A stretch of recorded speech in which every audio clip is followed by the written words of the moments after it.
ನಿಮ್ಮ news room ಪ್ರತಿದಿನ ರಾತ್ರಿ 9 ಗಂಟೆಗೆ.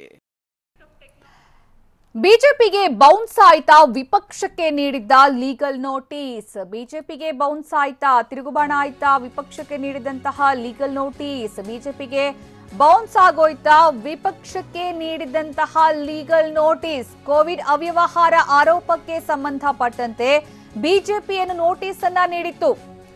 ಪ್ರತಿಪಕ್ಷದ ನಾಯಕರಿಗೆ ಸಿದ್ದರಾಮಯ್ಯ ಹಾಗೂ ಡಿಕೆ ಶಿವಕುಮಾರ್ ಅವರಿಗೆ ಕೊಟ್ಟಂತಹ ನೋಟಿಸ್, ಬಿಜೆಪಿಯಿಂದ ಕೊಟ್ಟಿರುವಂತಹ ನೋಟಿಸ್ ಅದು ಬಿಜೆಪಿಗೆ ಬೌನ್ಸ್ ಆಗ್ತಾ ಇದೆಯಾ? ಕೋವಿಡ್ ಅವ್ಯವಹಾರ ಆರೋಪಕ್ಕೆ ಸಂಬಂಧಪಟ್ಟಂತೆ ಮಾಜಿ ಮುಖ್ಯಮಂತ್ರಿ ಸಿದ್ದರಾಮಯ್ಯ ಹಾಗೂ ಕೆಪಿಸಿಸಿ ಅಧ್ಯಕ್ಷ ಡಿಕೆಶಿ ಮಾಡಿರುವಂತಹ ಆರೋಪವನ್ನ ವಿಚಾರಕ್ಕೆ ಸಂಬಂಧಪಟ್ಟಂತೆ ಬಿಜೆಪಿಯಿಂದ ನೋಟಿಸ್ ಅನ್ನು ಜಾರಿ ಮಾಡಲಾಗಿತ್ತು. ಕೋವಿಡ್ ಅವ್ಯವಹಾರ ಪ್ರಕರಣಕ್ಕೆ ಸಂಬಂಧಪಟ್ಟಂತೆ, ಆರೋಪಕ್ಕೆ ಸಂಬಂಧಪಟ್ಟಂತೆ ಬಿಜೆಪಿ ಪ್ರತಿಪಕ್ಷ ನಾಯಕರಿಗೆ ನೋಟಿಸ್ ಅನ್ನು ನೀಡಿತ್ತು. ಆದ್ರೆ ಈಗ ಆ ನೋಟಿಸ್ ಬಿಜೆಪಿಗೆ ಬೌನ್ಸ್ ಆಗ್ತಾ ಇದೆಯಾ ಅನ್ನುವಂತಹ ಪ್ರಶ್ನೆ ಇದೆ. ಯಾಕಂದ್ರೆ ನೋಟಿಸ್ ನೀಡಿದ್ದ ವಿಚಾರಕ್ಕೆ ಸಂಬಂಧಪಟ್ಟಂತೆ, ನೋಟಿಸ್ ನೀಡಿದ್ದ ಕ್ರಮದ ಬಗ್ಗೆ ಪಕ್ಷದಲ್ಲಿ ಸಹಮತ ಮೂಡಿಲ್ಲ. ಪಕ್ಷದಲ್ಲೇ ಸಹಮತ ಮೂಡ್ತಾ ಇಲ್ಲ. ರಾಜಕೀಯ ಆರೋಪಕ್ಕಷ್ಟೇ ಸೀಮಿತವಾಗಿ ಮುಗಿಸಬೇಕಾಗಿದ್ದಂತಹ ವಿಚಾರ ಇದಾಗಿತ್ತು. ಆದ್ರೆ ಅನಗತ್ಯವಾಗಿ ಮೈ ಮೇಲೆ ಎಳ್ಕೊಂಡಂತಾಗಿದೆ ಅಂತ ಅಭಿಪ್ರಾಯ ವ್ಯಕ್ತವಾಗಿದೆ ಪಕ್ಷದಲ್ಲೇ. ಆಡಳಿತ ಪಕ್ಷ ಬಿಜೆಪಿ ನಾಯಕರಲ್ಲೇ ಈ ರೀತಿ ಭಿನ್ನಾಭಿಪ್ರಾಯ ವ್ಯಕ್ತವಾಗಿದೆ. ಈ ನೋಟಿಸ್ಗೆ ಸಂಬಂಧಪಟ್ಟಂತೆ ಲೀಗಲ್ ನೋಟಿಸ್ ಬೇಡವಾಗಿತ್ತು ಅನ್ನುವ ಬಗ್ಗೆಯೂ ಕೂಡ ಚರ್ಚೆ ನಡೀತಾ ಇದೆ ಪಕ್ಷದ ಒಳಗಡೆ. ಸಿಎಂ ಕೂಡ ಆಪ್ತರ ಬಳಿ ಈ ಬಗ್ಗೆ ಹೇಳಿಕೊಂಡಿರುವ ಬಗ್ಗೆ ಮಾಹಿತಿ ಇದೆ. ನೋಟಿಸ್ ನೀಡಿರೋದನ್ನ ಸ್ವೀಕರಿಸೋದಕ್ಕೆ ಕಾಂಗ್ರೆಸ್ ಏನು ತೀರ್ಮಾನವನ್ನ ಕೈಗೊಂಡಿದೆ, ನಿರ್ಧಾರವನ್ನ ಮಾಡಿದೆ. ಇದು ಈಗ ಬಿಜೆಪಿಗೆ ಒಂದು ರೀತಿಯಲ್ಲಿ ಯಾವ ರೀತಿ ಇದನ್ನ ಎದುರಿಸಬೇಕು ಅನ್ನುವ ವಿಚಾರವಾಗಿ ಗೊಂದಲ ಇದೆ. ಆರೋಪಕ್ಕಷ್ಟೇ ಮುಗಿಯಬಹುದಾಗಿತ್ತು ಈ ಕೇಸ್, ಆದ್ರೆ ಈಗ ಅದಕ್ಕೆ ಜೀವ ಸಿಕ್ಕಂತಾಗಿದೆ. ಆಡಳಿತ ಪಕ್ಷ ಬಿಜೆಪಿಯೇ ಈಗ ಈ ಕೇಸ್ಗೆ ಜೀವ ಕೊಟ್ಟಂತಾಗಿದೆ. ಆರೋಪಕ್ಕಷ್ಟೇ ಸೀಮಿತವಾಗಬಹುದಾಗಿದ್ದಂತಹ ಕೇಸ್ಗೆ ಜೀವ ಕೊಟ್ಟಿದ್ದು ಬಿಜೆಪಿಯಿಂದಲೇ ಆಗಿದೆ ಅನ್ನುವಂತಹ ಚರ್ಚೆ ಈಗ ಬಿಜೆಪಿಯ ಆಂತರಿಕ ವಲಯದಲ್ಲಿ ಕೇಳಿ ಬರ್ತಾ ಇದೆ.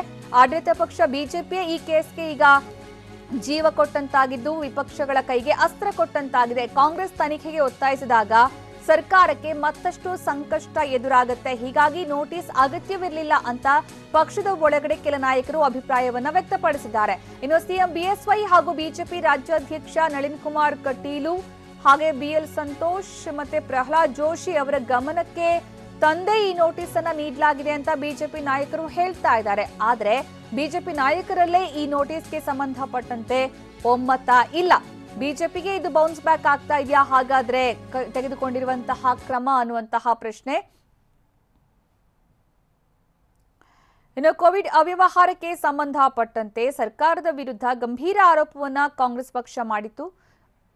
ಇನ್ನು ಈ ಬಗ್ಗೆ ಹೆಚ್ಚಿನ ಮಾಹಿತಿ ನೀಡ್ತಾರೆ ನಮ್ಮ ಪ್ರತಿನಿಧಿ ಕಿರಣ್ ಹನಿಯಡ್ಕ. ಕಿರಣ್, ಈಗ ಬಿಜೆಪಿ ಕೊಟ್ಟಿರುವಂತಹ ಲೀಗಲ್ ನೋಟಿಸ್ ಪ್ರತಿಪಕ್ಷ ನಾಯಕರಿಗೆ ಅದು ಬಿಜೆಪಿಗೆ ಬೌನ್ಸ್ ಬ್ಯಾಕ್ ಆಗ್ತಾ ಇದೆಯಾ? ಆದ್ರೆ ಯಾವ ರೀತಿ ಆಗ್ತಾ ಇದೆ ಅದು? ಸುಕನ್ಯಾ, ಕಾಂಗ್ರೆಸ್ನ ನಾಯಕರುಗಳೇ ಅಂದ್ರೆ ವಿಧಾನಸಭೆ ವಿಪಕ್ಷ ನಾಯಕರು ಮತ್ತು ಕೆಪಿಸಿಸಿ ಅಧ್ಯಕ್ಷರಿಗೆ ಬಿಜೆಪಿ ಕೊಟ್ಟಿರುವಂತಹ ಲೀಗಲ್ ನೋಟಿಸ್ ಈಗ ಅದನ್ನ ಸ್ವೀಕಾರ ಮಾಡೋದಕ್ಕೆ ಕಾಂಗ್ರೆಸ್ ನಾಯಕರು ತೀರ್ಮಾನವನ್ನ ಮಾಡಿದ್ದಾರೆ. ಒಂದು ವೇಳೆ ಅವರ ಲೀಗಲ್ ನೋಟಿಸ್ ಅನ್ನ ಸ್ವೀಕಾರ ಮಾಡಿ ಆ ಒಂದು ವಿಚಾರದಲ್ಲಿ ತನಿಖೆಗೆ ಒತ್ತಾಯಿಸಿದ್ರೆ ಅದು ಸರ್ಕಾರವನ್ನ ಮತ್ತಷ್ಟು ಸಂಕಷ್ಟಕ್ಕೆ ಸಿಲುಕಿಸಿದಂತಾಗತ್ತೆ. ಯಾಕೆಂದ್ರೆ ಅಸೆಂಬ್ಲಿಯಲ್ಲೂ ಕೂಡ ಈಗ ಕಾಂಗ್ರೆಸ್ ವಿಪಕ್ಷವಾಗಿ ಈ ಒಂದು ವಿಚಾರದಲ್ಲಿ ಸಮಗ್ರವಾದಂತಹ ತನಿಖೆ ಆಗ್ಬೇಕು ಅನ್ನುವಂತ ಒಂದು ಪಟ್ಟನ್ನ ಮುಂದಿಡುವಂತಹ ಎಲ್ಲಾ ಸಾಧ್ಯತೆಗಳು ಕೂಡ ಇದೆ. ಕೆಲವು ದಿನಗಳ ಹಿಂದೆ ಕಾಂಗ್ರೆಸ್ ನಾಯಕರು ಆರೋಪವನ್ನ ಮಾಡಿದಾಗ ಬಿಜೆಪಿ ನಾಯಕರು ಸುದ್ದಿಗೋಷ್ಠಿ ನಡೆಸಿ ಆ ಒಂದು ವಿಚಾರಕ್ಕೆ ಉತ್ತರವನ್ನು ಕೊಟ್ಟಿದ್ರು.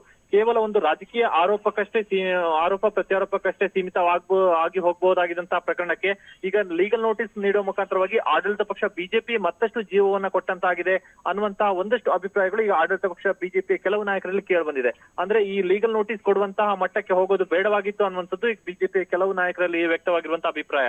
ಯಾಕೆಂದ್ರೆ ಲೀಗಲ್ ನೋಟಿಸ್ ಕೊಟ್ಟಿರುವಂತಹ ಕಾರಣಕ್ಕಾಗಿ ಈ ಒಂದು ವಿಚಾರಕ್ಕೆ ಸಂಬಂಧಪಟ್ಟಂತೆ ಒಂದು ರೀತಿಯ ಕಮಿಟ್ಮೆಂಟ್ ಈಗ ಆಡಳಿತ ಪಕ್ಷ ಮತ್ತು ರಾಜ್ಯ ಸರ್ಕಾರ ಒಳಗಾದಂತಾಗತ್ತೆ ಅನ್ನುವಂಥದ್ದು ಈ ನಾಯಕರ ಅಭಿಪ್ರಾಯ ಆಗಿದೆ. ಹೀಗಾಗಿ ಲೀಗಲ್ ನೋಟಿಸ್ ಅನ್ನ ಕಾಂಗ್ರೆಸ್ ನಾಯಕರು ಸ್ವೀಕಾರ ಮಾಡಿ ತನಿಖೆಗೆ ಒತ್ತಾಯಿಸಿದರೆ ರಾಜ್ಯ ಸರ್ಕಾರ ಆ ನಿಟ್ಟಿನಲ್ಲಿ ಸೂಕ್ತವಾದಂತಹ ಕ್ರಮವನ್ನ ಕೈಗೊಳ್ಳಲೇಬೇಕಾಗತ್ತೆ. ಒಂದು ವೇಳೆ ಲೀಗಲ್ ನೋಟಿಸ್ ಕೊಡದೇ ಇದ್ದಂತ ಸಂದರ್ಭದಲ್ಲಿ ಈ ಒಂದು ವಿಚಾರ ಕೇವಲ ಆರೋಪಕ್ಕಷ್ಟೇ ಮುಗಿದು ಹೋಗ್ತಾ ಇತ್ತು.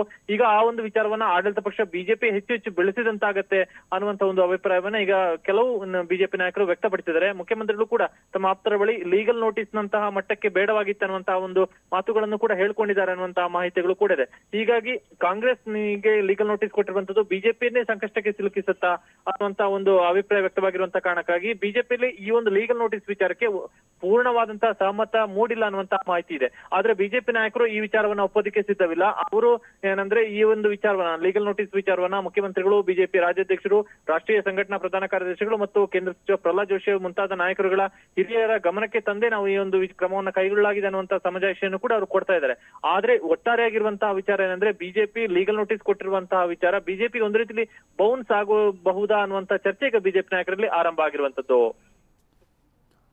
ಓಕೆ ಕಿರಣ್, ಅಂದ್ರೆ ಇಲ್ಲೀಗ ಒಂದು ಬಿಜೆಪಿ ಈಗ ಅಷ್ಟು ಆತ್ಮವಿಶ್ವಾಸದಿಂದ ಈಗ ವಿಪಕ್ಷಕ್ಕೆ ನೋಟಿಸ್ ಅನ್ನ ಕೊಟ್ಟಿರೋದು, ಯಾರ್ಯಾರು ಆರೋಪ ಮಾಡಿದಾರೋ ಲೀಗಲ್ ನೋಟಿಸ್ ಕೊಡುವಂತಹ ಹೆಜ್ಜೆಯನ್ನ ಇಟ್ಟಿರೋದು. ಈಗ ಒಂದು ವೇಳೆ ಅದು ಅಂದ್ರೆ ಇದನ್ನ ಈಗ ವಿಪಕ್ಷ ಅಸ್ತ್ರವಾಗಿ ಪ್ರಯೋಗಿಸಿದ್ರೆ ಆಗ ಸರ್ಕಾರಕ್ಕೆ ನಿಜವಾದ ಸಂಕಷ್ಟ ಎದುರಾಗತ್ತೆ ಅಂತಂದ್ರೆ ಏನ್ ನಡೆದಿರಬಹುದು ಈ ವಿಚಾರವಾಗಿ? ಹಾಗಾದ್ರೆ ಯಾಕೆ ಸರ್ಕಾರಕ್ಕೆ ಸಂಕಷ್ಟ ಎದುರಾಗತ್ತೆ ಅಂತ?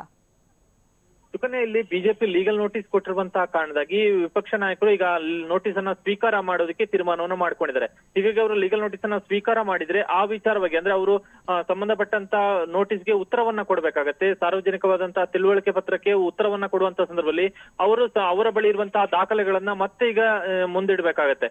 ಒಂದ್ ವೇಳೆ ಈಗ ಈ ಲೀಗಲ್ ನೋಟಿಸ್ ಅನ್ನ ಸ್ವೀಕಾರ ಮಾಡಿ ಕಾಂಗ್ರೆಸ್ ಅದಕ್ಕೆ ಉತ್ತರವನ್ನ ಕೊಡುವಂತ ಸಂದರ್ಭದಲ್ಲಿ ಪೂರಕವಾದಂತಹ ಮತ್ತಷ್ಟು ಅವರ ಬಳಿ ಇರಬಹುದಾದಂತಹ ಒಂದಷ್ಟು ದಾಖಲೆಗಳನ್ನು ಕೂಡ ಮತ್ತೆ ತೆರೆದಿಡುವಂತಹ ಎಲ್ಲಾ ಸಾಧ್ಯತೆ ಕೂಡ ಇದೆ. ಹೀಗಾಗಿ ಒಂದು ವೇಳೆ ಕಾಂಗ್ರೆಸ್ ನಾಯಕರ ಬಳಿ ಪ್ರಮುಖವಾದಂತಹ ಮತ್ತು ಅಮೂಲ್ಯವಾದಂತಹ ಮತ್ತು ಈ ಅವರ ಆರೋಪಕ್ಕೆ ಸಂಬಂಧಪಟ್ಟಂತಹ ಖಚಿತವಾದಂತಹ ನಿಖರವಾದಂತಹ ದಾಖಲೆಗಳಿದ್ದಲ್ಲಿ ಅವುಗಳನ್ನ ಮತ್ತೆ ವಿಪಕ್ಷ ಕಾಂಗ್ರೆಸ್ ಜನರ ಮುಂದೆ ಸಾರ್ವಜನಿಕವಾಗಿ ತೆರೆದಿಟ್ರೆ ಅದು ಆರೋಪ ನಿಜವೇ ಆಗಿದ್ದಲ್ಲಿ ಮತ್ತೆ ಅದು ರಾಜ್ಯ ಸರ್ಕಾರಕ್ಕೆ ಮುಜುಗರ ಉಂಟು ಮಾಡುತ್ತೆ. ಹೀಗಾಗಿ ಇಲ್ಲಿ ಲೀಗಲ್ ನೋಟಿಸ್ ಕೊಟ್ಟಿರುವಂತಹ ಕಾರಣಕ್ಕೆ ಈಗ ಬಿಜೆಪಿಲಿ ಒಂದಷ್ಟು ಸಹಮತ ಮೂಡದೇ ಇರುವಂತದ್ದು. ಯಾಕೆಂದ್ರೆ ಕೇವಲ ಆರೋಪಕ್ಕಷ್ಟೇ ಸೀಮಿತವಾಗಬಹುದಾಗಿದ್ದನ್ನ ಕಾಂಗ್ರೆಸ್ಗೆ ಮತ್ತಷ್ಟು ನಾವೇ ಅಸ್ತ್ರವನ್ನ ಕೊಟ್ಟಂತಾಗತ್ತೆ ಅನ್ನುವಂಥದ್ದು ಇವರ ಅಭಿಪ್ರಾಯ.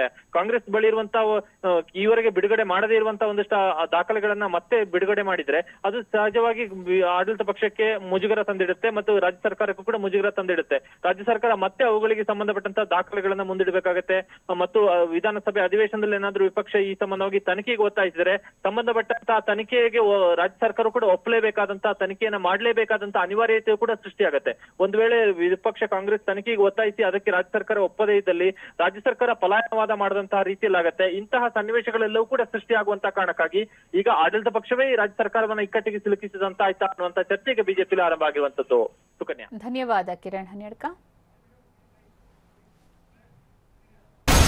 ಇನ್ಸೈಡ್ ಸುದ್ದಿ ಸೋಮವಾರದಿಂದ ಶನಿವಾರ ಸಂಜೆ 7 ಗಂಟೆಗೆ TV9 ನಲ್ಲಿ ಮಾತ್ರ.